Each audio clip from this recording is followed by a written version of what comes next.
There's a famous old statement which I think Newton cited, where he told that, well, I'm just standing on the shoulders of giants. You know, science is built on earlier generations, and for the future research of the black holes, these two prize winners will be regarded as the giants on which we stand.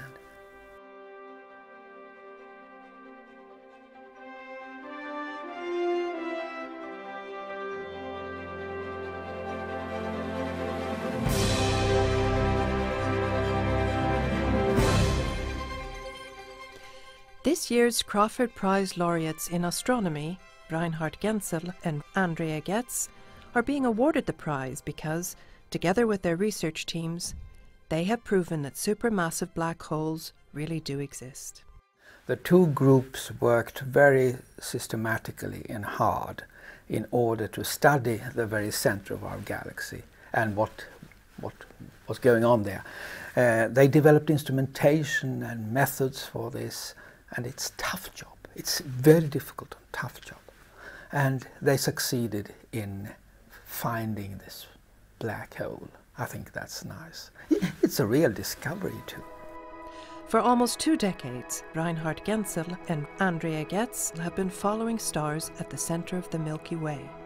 And with the help of giant, powerful telescopes, they have, each on their own, found convincing proof that a gigantic black hole is yawning at the center of our own galaxy, Sagittarius A, the black heart of the Milky Way. You have to have a long-term planning. You have to have a project going on for 10 years before you know whether you have succeeded.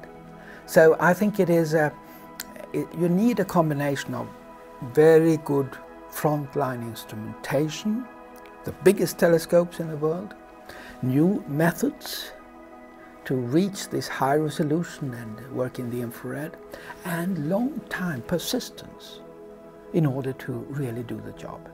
Not that many astronomers are like this, you know.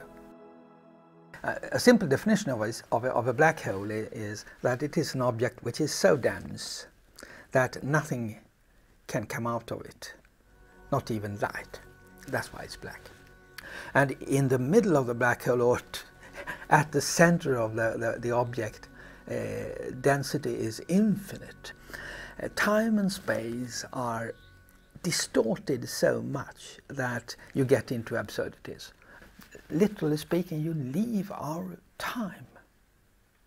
And this is the consequences of this wonderful general relativity theory, and it seems to be right.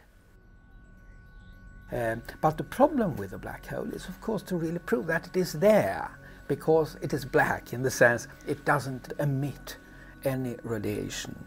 The neighborhood emits, but that's not the same.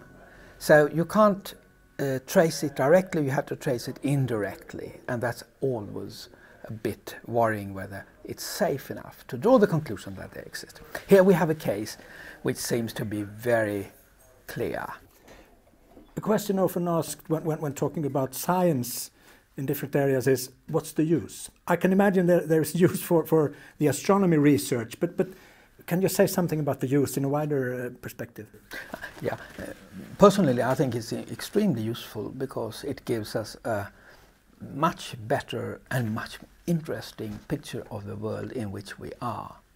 And it also illustrates the rather tight connections between our own life on Earth, on this planet, in this galaxy, and the large-scale evolution of the whole system on the other hand. We are parts of an enormous world, and I think it's very useful to know that. I think it's of fundamental importance for us in the long run.